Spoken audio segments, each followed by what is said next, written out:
Welcome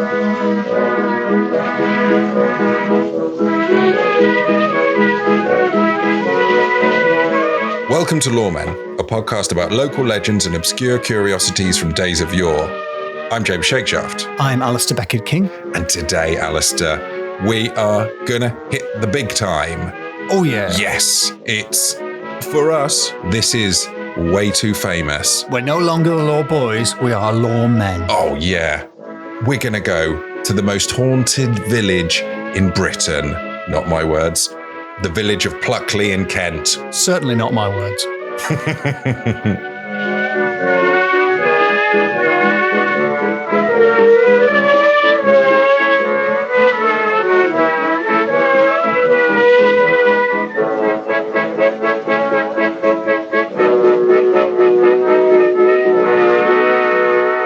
Hello there, Alasdair. Hello, James. Hi. Listen. Okay. I expect you're wondering why I've brought you here to this. I am now, yeah. On internet telephone call. That's probably the clearest way of explaining what this is, an internet telephone call. Yes.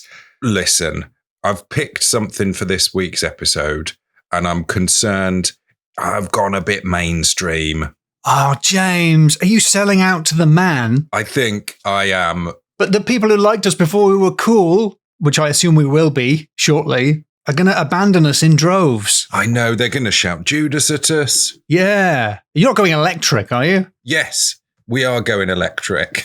Because, Alasdair, this week, we're doing the Kentish village of Pluckley. Pluckley in Kent. Pluckley in Kent. Famously, to my knowledge, is it Britain or England's most haunted village? It is, and these are not my words, the words of Osborne, All About Ghosts, part of the World of the Unknown series. The Usborne book. Wow. The Osborne book. This is Pluckley in Kent, which is the hauntingest village in Britain / England.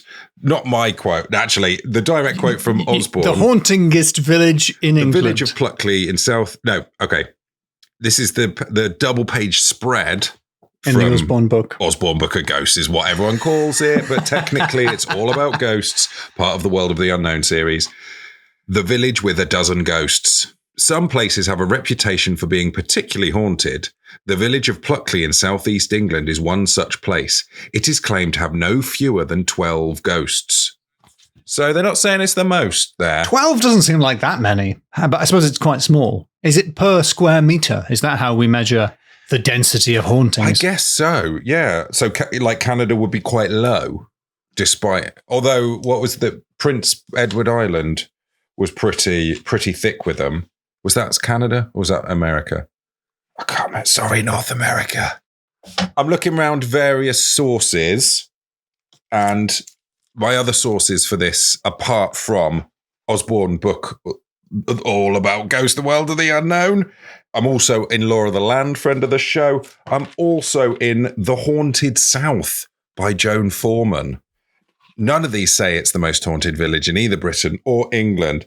They refer to it, Pluckley, a wheeled village long noted for the number and variety of its ghost. Noted. A wheeled village? Yeah, it's the area, I guess. It's not on wheels. That's W-E-A-L-D, not W-H-E-E-L-E-D. It's not a sort of We're not in Mortal Engines territory. No, not at all. Nor are we talking about probably something from the Dark Crystal. Baba Yaga, by the way, is the name you were trying to remember. The Baba Yaga, nor the Baba Yaga house, but wheels.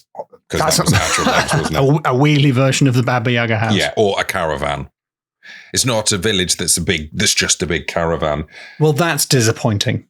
But on the Wikipedia page, it does confirm that in 1989, the title of the most haunted village in Britain was bestowed on it by the Guinness Book of Records. Oh, that authoritative journal of facts. Yes, of course. With 12 different ghosts reported. The category is no longer in use by Guinness, and a visiting Daily Telegraph journalist in 2008 cast doubt on the veracity of the claims. On the basis that ghosts don't exist. Don't know what the Telegraph stance is on ghosts, to be honest. I mean, it's half the readership. Zing! No, obviously, we all know about this, and everyone listening to this podcast knows about Pluckley from the Usborne All About Ghosts, the World of the Unknown. Of course we do. You've got that book. I've got that book. We all read it as children. Read along at home. When I turn the page, you'll hear this noise.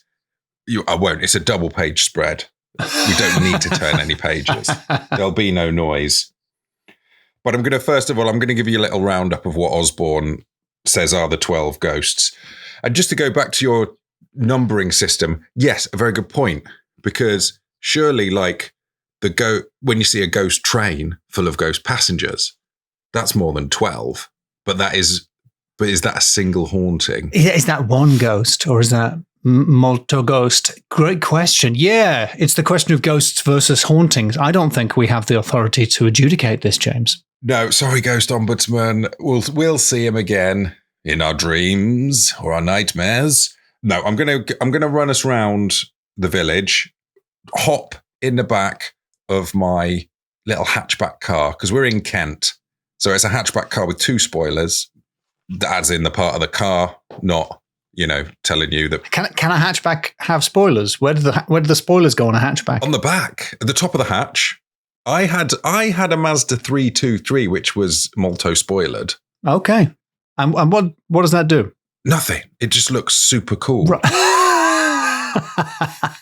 Okay. It had a spoiler at the top and a spoiler in the middle. Those I call them ghost catchers. You can easily get a ghost caught on those spoilers. Oh, yes. Or an urban legend very easily. So this winter, law folk, please check your spoilers for ghosts. Yeah. If you're cold, ghosts are cold. It's like hedgehogs in bonfires, in bonfires. So first up, we're ragging it round. We're doing a wheel spin as we rip off down this Kentish country road. I think I did a robot horse. I was trying to do car. I think you ran over a horse. That's the sound of a car. That's a very smug robot horse. I was just trying to do wheel spin. Sorry. We are visiting the Colonel of the Woods. Oh. It's in Parkwood. Are we talking colonel or colonel? Colonel. Yes, the army type. The Colonel of the Woods. Colonel of the Woods? The Colonel of the Woods. Colonel of the Woods. Colonel. These are my woods. Hey, you bush. You shouldn't be here in my woods. This is for trees only. A fir tree? A fir tree? The impertinent. Wood? Oh, you can't park here. That's probably what the Colonel would say if people tried to park in Parkwood. Other things that Colonel of the Woods might say. It was formerly a small stretch of forested ground on the outskirts of Pluckley. And before it was promoted to Colonel.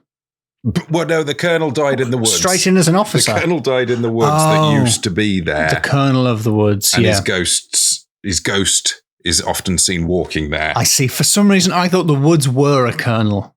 That makes a lot more sense. No, it's not Colonel Woods. So that's Parkwood. Boom, we're going round 2. Back in the hot hatch. And we are ragging it round to Dickie Bus's Lane. Which, Dickie Bus is a person, it's not a bus lane. Dickie Bus is a person. Yeah, it's not a bus lane specifically for buses that are, on their way out. A little bit we've got a Dickie Bus. So he's not wheeled, Dickie Bus. Whilst he is in a wheeled village, he's just a regular person. And that was his actual name, Dickie Bus. And is it short for Richard Omnibus? Potentially, he could be part of the Richard Omnibus, which I guess would go out on a Sunday. Often subtitled, and you can't turn them off. This was soon after World War I, and a schoolmaster died in these woods, and his phantom is occasionally still seen in those woods. That's Dickie Bus. That's the Dickie Bus on Dickie Bus's Lane. But we don't know if the schoolmaster is called Dickie Bus. Right. Okay. All right. So it's the ghost of Dickie Bus's Lane, but it may not be the ghost of Dickie Bus. And we're going to go on to Fright Corner. Yeah, we're back in the Mazda 323. What kind of miles per gallon do you get? Oh, sorry. Listener, by the way, I'm trying to do man talk. I don't know what any of these words mean. What kind of MPG do you get on that baby, James? I don't remember because at the time I did not care. Okay. I don't know. What does it mean? No. Nobody knows. No. Nobody knows. We're going to see the spectre of the highwayman.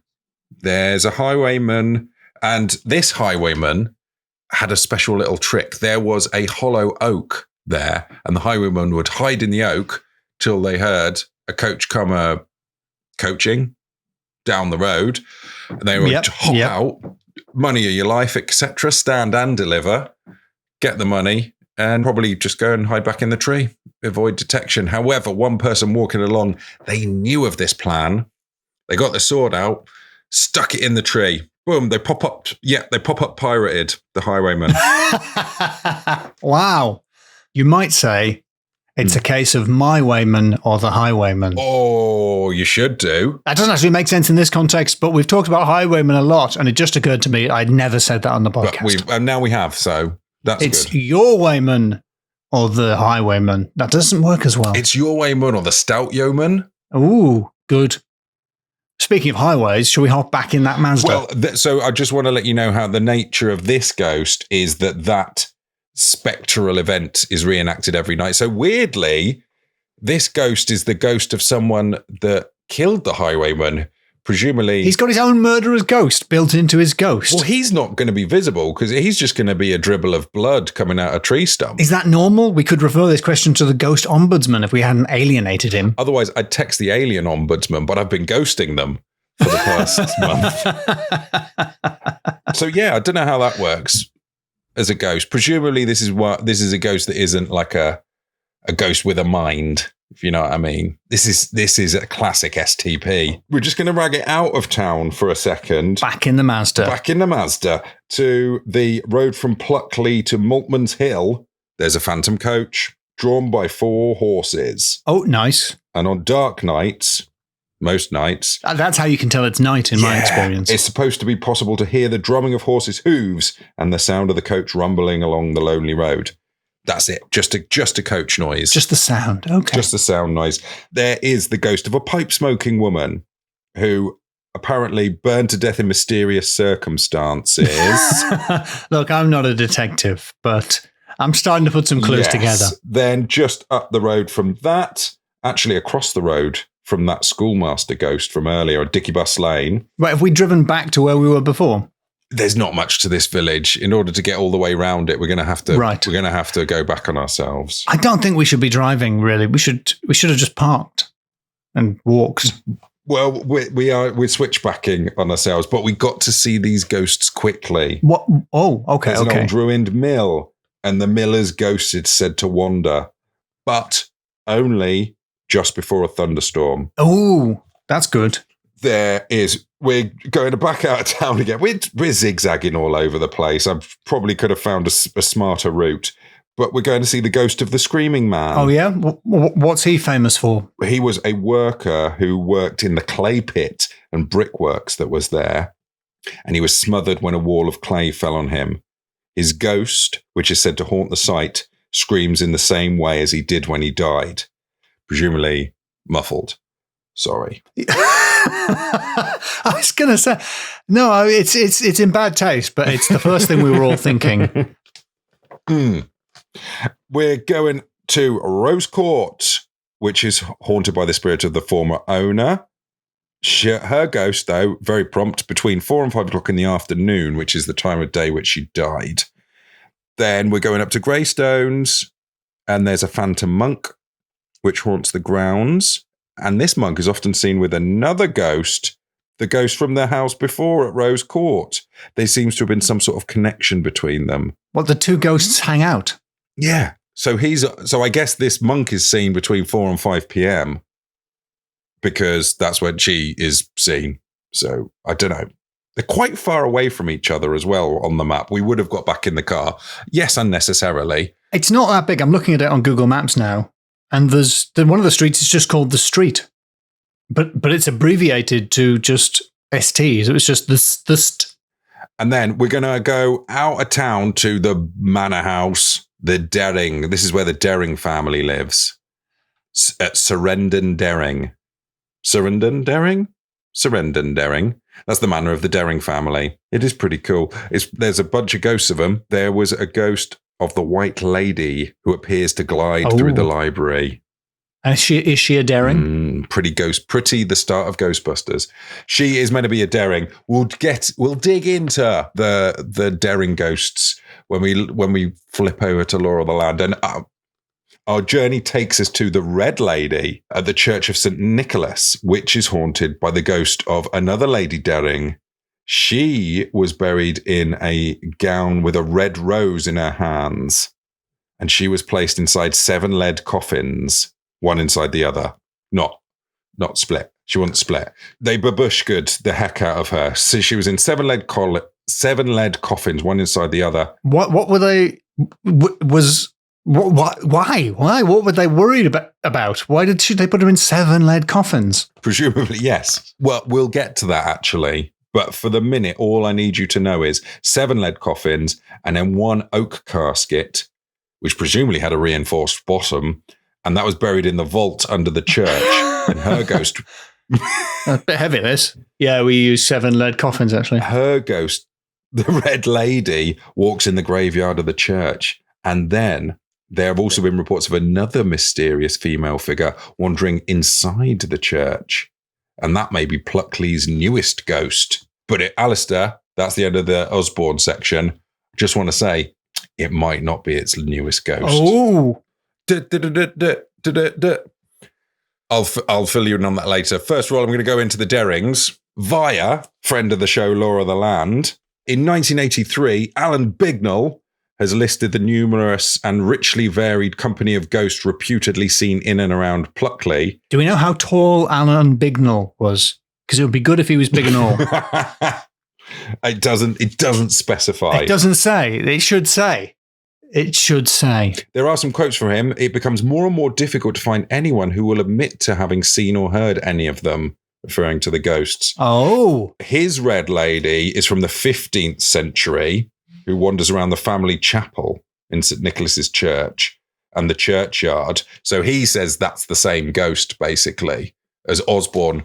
Osborne was already published. That was 1977, Usborne Book of Ghosts. By the time 1983 comes around and Alan, who was big and all, comes in and he basically has conflated the 2 church ghosts to be the same Red Lady. He says that isn't the lady who was born in the coffins. He reckons... I think you mean buried in the... I hope you mean buried in the coffins. Oh, dear. No. I think he said born in the coffins. Buried in the coffins. No, he says that the White Lady at the Dering home was the one holding the single red rose, who sometimes appears in the churchyard. And her story is that she was buried in 4 airtight coffins, 3 of lead and 1 of oak. Oh, that's hardly any.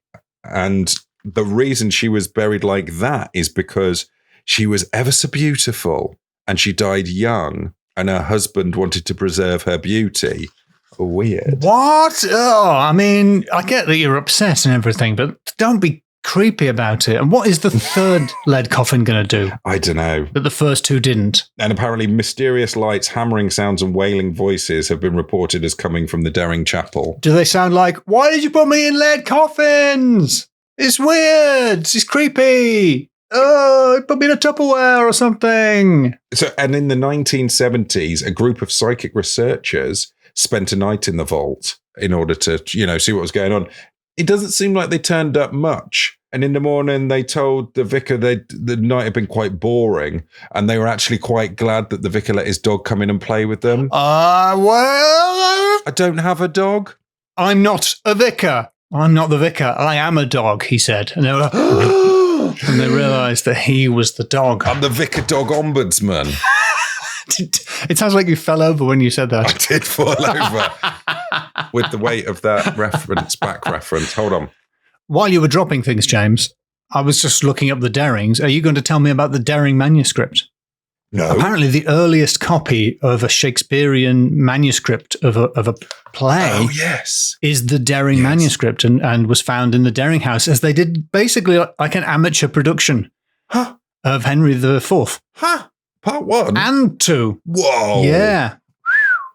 That's a lot of lines. That's a lot of lines learned. And what's delightful about it is it's all written by hand, and Dering cut absolutely loads of it out. He was just like, nah, don't need that, and seemingly wrote some of his own lines in to just sort of I just love the way the first copy of Shakespeare is a guy going like, I think there are a few improvements we can make. This is good. I could do better. It's a great first draft, Will. But you got to tighten this baby up. Wowzers. Yeah. It's written by Dering and a second hand. But apparently, I think we don't know who the other person is who wrote it. It's Shakespeare. You reckon it was Shakespeare? I reckon it was probably Shakespeare. Had a hand in it. I'm sure he was involved in, like, he came up with the idea for the play and stuff. From an original story, an idea. Well, no, actually, I wasn't going to tell you about that. I was taking us over to The Haunted South by Joan Foreman, published in 1978. This edition, published by Gerald in 1989, one of my favourite publishers of spooky-based books. Oh, yeah, Gerald. Gerald! It sounds like, you know, in the world where David Bowie's played by Harry H. Corbett. Yeah. Yes, the world of this podcast, yeah. That sounds like what his character name was in that world's version of Labyrinth. Oh, Gerald. Oh, Gerald, the Goblin King. Oh, Gerald. Anyway, this is more like a road trip book by Joan Foreman. It's basically the on the road for the 1970s hauntology generation. Oh, that sounds great. She drives around the south of England looking for ghosts in very much a Hipsley Cox manner, who also did a book that's basically a travelogue, but for going to ghosts. As I mentioned earlier, she describes Pluckley as the wheeled village long noted for the number and variety of its ghosts. And her voice is very strong through this. She goes, noted, famous more likely, for Pluckley is featured in a television programme and more than one book. I think we can agree with that. She comes to the conclusion after talking to some of the village's inhabitants that the Red Lady, the Screaming Man, the Watercress Woman and their companions no longer walk if they ever had. And this is 1978. Have I forgotten about the Watercress Woman already? I don't know what the Watercress Woman is. I can't find the Watercress Woman anywhere else. Watercress Ombudsman! He's checking out some rocket. He's checking out some mislabeled lamb's lettuce. Of alfalfa. It's just not peppery enough. Yeah, this is only 1978 that these tales are being called into question. Really? As she goes on to say. However, the legendary coach and horses, in this case a coach and a pair, which is said to occasionally thunder down the main street, has been seen in comparatively recent times. Once by a racing driver, once by a local farmer. So I'm thinking they've got both sides covered. Racing driver for the car bit, farmer, animal bit. Yep, absolutely. I know what they're talking about. Yeah, the yin and yang of Kent, a racing driver and a farmer. She does say that she spoke to a local man called Mr. Cowles, or Cowles, Cowles, who told her 2 authentic stories of ghosts in the district. So first up, Alasdair, do you want the real story of the Pluckley ghosts? Yeah, can I get some real ghosts and no more of this propaganda, please, James? Okay, so a man, his wife, their son, and a stepdaughter, presumably one of theirs, took a small cottage outside the village, and then they each saw in turn the figure of a young girl dressed in the costume of the late 1890s. And the girl seemed to be about the same age as the stepdaughter and was often mistaken for her. As she says, the curious factor here is that apparently the members of the family saw the ghost independently and did not confide in each other about their experiences. Ooh. And it was not until the stepdaughter... I like a bit of independent corroboration. Well, yeah. Now, the stepdaughter started dying of tuberculosis. That sounds like a bad way of saying it. The stepdaughter died of tuberculosis, and when she was on her deathbed, she told her mother what she had seen, and then all the stories came out. And after the girl's death, the family seems to have left the district, so further details are unfortunately unobtainable. That's the first ghost story. The second one concerns a well-known writer, whose name he preferred not to give me, who lived in a small village on the outskirts of the village. Now, this man just lived with his aunt, who lived with him and acted as a housekeeper. Here, what happened, a collector for the RSPCA called the cottage, and as she was going, she casually says goodbye to the elderly lady seated in the armchair in the sitting room. Oh. And very much like the vicar from earlier. It was a dog. No, the vicar was a dog. No, there was no lady sat in the armchair in the sitting room. So that was a bit of a surprise to him. Also, there was... I don't know what this old lady was bench pressing, but there was a big, strong ghost upstairs as well. Ooh. Don't know if it's the same ghost. Do you even lift old lady ghost? or it's a different ghost. But this writer was going up to his bedroom and he heard the sound of footsteps within. He attempted to open the door, but it appeared to be locked from the inside. So he's like, right, there's a burglar. He's rinsing my stuff from my bedroom. Let me in, you burglar. He grabs the only weapon close to hand, a cricket bat, and he slams against the door. He shoulder barges the door. The door pops open. He half falls in, only half falls at this point. Then he fully falls onto the bed as he's thrown by an unseen force. Wow. He threw a whole guy. Yeah, threw a hole right with a cricket bat. Actually used his own strength against him. Maybe she was a Tai Chi old lady. Yeah. So, as it says here, not surprisingly, the occupants did not remain long in the house and they left. And they were visiting the village sometime afterwards, and the writer called in at the local shop, and he must have mentioned what happened because the shopkeeper said, "Oh, yeah, that's old Bill, the tossing ghost." Oi, stop reading ahead. Is that it? No, not close. The shopkeeper said that there had been a similar encounter. A teenage daughter of a previous occupant had been tied up in the blanket and chucked around the room. Oh, dear. And a local man overheard this conversation, commented, "Oh, that'll be Billy Bandon, the poor law man. He finally went potty. He was called Billy the Tosser." Wow. Yeah, the poor law man. Billy Toss. Billy Tosses. So, Alasdair, that is a whistle-stop tour of the ghost that we all know of Pluckley. We hardly had time to whistle. There were so many stops. Yeah, those are the ghosts of Pluckley that you've heard of. And a little couple, I think you might not have. Yeah, I appreciate you doing some sort of underground ghosts. Ghosts that are just starting out. You know, they don't have the PR. They don't have the suits behind them. They've just got the love for bundling people up and tossing them around in a room. Exactly. You know, and I just want to bring that to a bigger audience. Yeah, good for you. I was going to say you're like a Radio 1 DJ, and then I thought about how many of them have been prosecuted, and I've decided not to say that. Good. And because the other one's Noel Edmonds. Yes. Yeah. Scylla and Charybdis. I don't know how you pronounce their names. I've only read the book, but yeah, the whirlpool and the sea monster.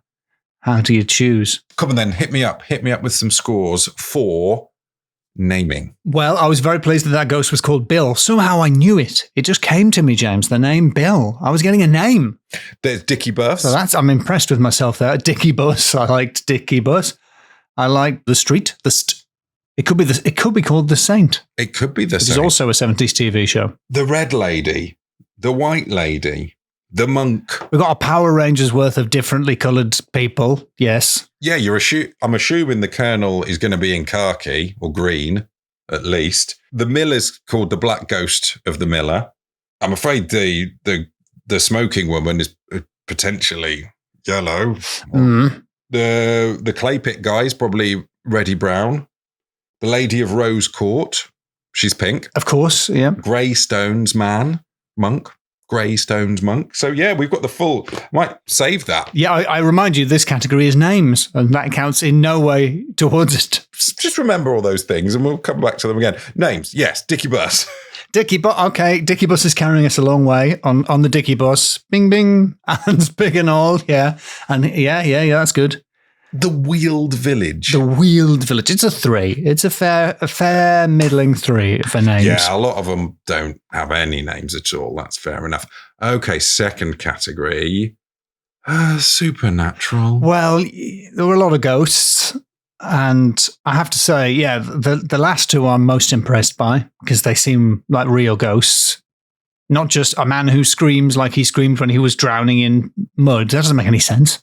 Mm-hmm. So they thought those ghosts through. Phantom coach and horses. That is corroborated by a racing driver and a farmer. Yeah, a racing driver and a farmer who would never normally agree.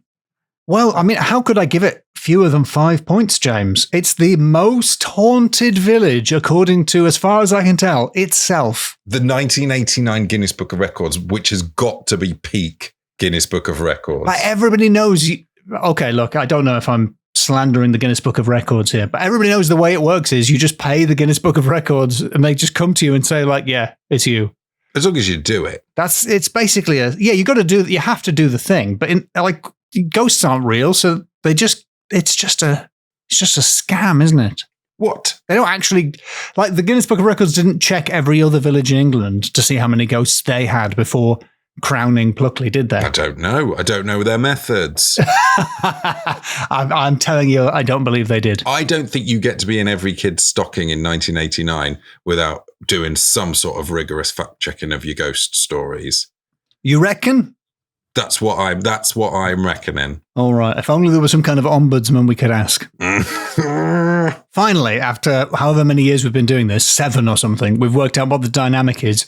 You are a believer in the Guinness Book of Records, whereas I am a Guinness Book of Records skeptic. Are you saying that guy with the nails, they're clip-ons? I'm not saying that. I'm not saying that the guy with the beard of bees didn't really have a beard of bees.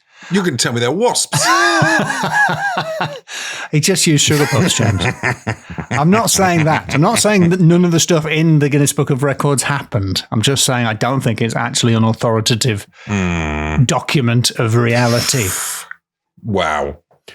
Well, we couldn't check it back in them days because the internet was a madman's dream, a Guinness Book of Records man's nightmare. Yeah, the only way to get facts was in those book of quotes and facts, which now we realise were 90% wrong, or the Guinness Book of Records, or bad Christmas crackers that didn't have jokes in but would have a fact. Or the monthly series Tree of Knowledge. Oh. Which is where you would get the internet sort of delivered to you in pamphlets, and then you put them in your big binder. Was it Tree of Knowledge? I don't know. I had Treasures of the Earth. Ooh. Did you get gold? I think you got a very small amount of gold. Yeah, topaz. There was lots of topaz, tiger's eye, iron pyrites, or fool's gold, of course. Plenty of that. Fool's gold, very useful for starting a fire. Is it? Yeah, bang a bit of flint against that, mate. Oh, I didn't know that. I knew that you could quartz, and you created sparks. Flint and fool's gold. They found a guy in one of them bogmen. They found a bogman? That people will, the bogman that I bet you love getting sent pictures of the bogman because they all had ginger hair, right? Yeah, they all look exactly like me. Well, one of the bogmen had a little satchel, and in his satchel was fool's gold and flint to start fires. It looks so relaxing to be in a bog. They always look just lying down with your face like a deflated rugby ball, just all squished. Oh, I'm in a nice little bog now. I suppose maybe it's like a mud bath, but it got out of hand. It's just, but you can tell he wasn't screaming as the peat covered him because he was relaxed. Otherwise, you would hear the ghost's noises. I'd love a little nap in a bog. So, in conclusion, 5 out of 5. It's 5 out of 5 for supernatural. Yes. Okay. This category is the Mandela effect, or in this case, the Osborne effect. Right, which I'm sure we've brought up on the podcast before. It's where people quite wrongly believe that they've slipped into a parallel universe because they prefer to believe that than believe they had misremembered or misunderstood an event from the past. Or read something wrong on the internet. See, Alasdair, I don't want to hark back too far to this because I don't want to have too much slander in the main episode of the podcast. But if everyone just read the Guinness Book of Records, we wouldn't have these sort of misrememberings. Everyone would just have the same amount of knowledge. So what you're saying at this point is you're against the proliferation of knowledge in general outside of the Guinness Book of Records. Yes. Tallest man, that American guy with the glasses. So on. Don't look at the Chinese guy that saved the dolphins. So, yeah, Berenstain Bears. Just the whole title of it. Apparently, the official title is all about ghosts, the world of the unknown, when everyone knows its name is the Osborne Book of Ghosts, or the Usborne Book of Ghosts. Yes, of course, yeah. It was one of the very first books from Usborne, by the way. This is what made the Usborne Empire. Huh. The next is the fact that every account of the amount of ghosts in the town undermines the ghosts by saying no one believes in them. There are 12 ghosts in this town. No one believes in them. Nobody believes in them. That feels like a dislocation of reality there. And then the final one is, of course, the watercress woman. And because she appears in one of the accounts, but not in any of the others. She's referred to as if that's, the bit that everyone knows. Yes. I think some of those are stretches as examples of the Mandela effect, James. So I'm going to say it's 3. That's not how I remember it. Don't you, The Simpsons Japan episode, me about this. That was they never went. The Simpsons never went to Japan. What are you on about? So it's a 3. It's a 3 out of 5. So it's a 5. It's a 5 out of 5. That's great. Final category, Alasdair, is all the colours of the rainbow. Whoa, James, this one's coming out of the blue, you might say. That's just one of the colours. That's one of the colours that is not represented today. It's one of the many colours you won't be hearing in this list of the colours that we thought of earlier. Yeah, just to redo that again, we've got the green colonel, we've got the red lady, we've got the white lady, we've got a rose lady, we've got a monk from Greystones, we've got a clay pitman, we've got the black ghost of the miller, we've got a charred woman, and not a charwoman. No, that's all the colours of the rainbow, right? I don't know that it's all of the colours of the rainbow. It's many colours. But is it all the colours of the rainbow? According to the song, red and yellow and pink and green, purple and orange and blue.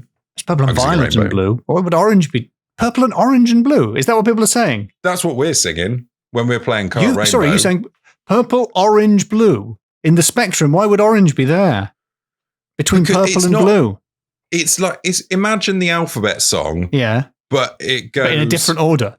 A, G, B, 7, F, and W. Do people actually... Are you just trying to get more points for Mandela-effect retroactively? Purple and orange and blue. It's purple and violet and blue, which, to be fair, are all basically the same. Red and yellow and pink and green. Purple and orange. Red and yellow and pink and green. Purple and orange and blue. Pink, obviously, isn't actually in the spectrum, obviously. But this is the car rainbow. It's just pale red. What do you mean the car rainbow? You know, when you go along, you have to see all the different colours of the rainbow in cars. Well, you could have a violet-coloured car. Nobody's got orange cars. Yeah, they do. A surprising amount of people do. More people than have pink. There's a lot of orange about. When I was in school, it was red and yellow and pink and green, purple and violet and blue. The rainbow song, I Can Sing a Rainbow. I can sing a rainbow, James. I mean, not in key. I can sing the rainbow. I wouldn't sing orange. I mean, all of them everywhere's telling me it's orange and purple and blue, or purple and orange and blue. Orange and purple and blue. Purple and orange and blue. Yeah, Cilla Black even sung it, and Cilla Sings a Rainbow. And she was originally Cilla White. Priscilla White, yes. Before she was sucked up from the ground by a Balrog. I think this is Lord of the Rings, if I'm not mistaken. Yeah, I'm doing Lord of the Rings. Although he was grey and became white, and she was white and she became black. I don't know. It was in the film Pete Kelly's Blues. Again, the music rather than the colour. And it was written by Arthur. Well done, Arthur, for thinking of the names of some colours there. Great work. Well, I was minded to give you a 4 because it wasn't really all the colours. But now... But now you're telling me the list of colours is different to how I remember it. I feel like I owe you an extra point for the Mandela-effect category. So I'm going to have... I didn't give you 5, but now I am going to, and it's 5. And 5 for Rainbow? And for the first time, 5 for Rainbow. Yes. All the brackets, all the colours of. Pew, pew, pew. Thank you very much. You're very welcome, James.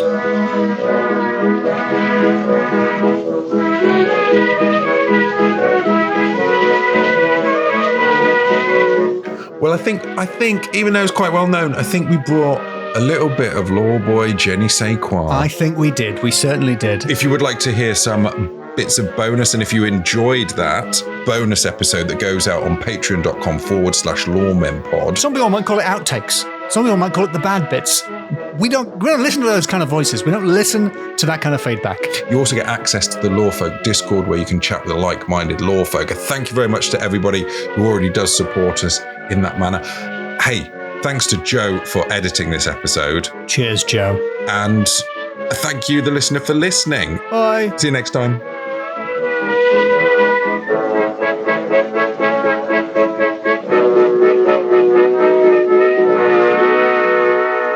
Are you saying Usborne or Osborne, James? Osborne. I invite the listener to go back and see if that is what James was saying, because I don't think so. But hey. Osborne. Osborne. Osborne. Why are you saying Osborne? Yeah, because it was spelt with an O. Is it? Right up until Nelson Mandela was assassinated in prison.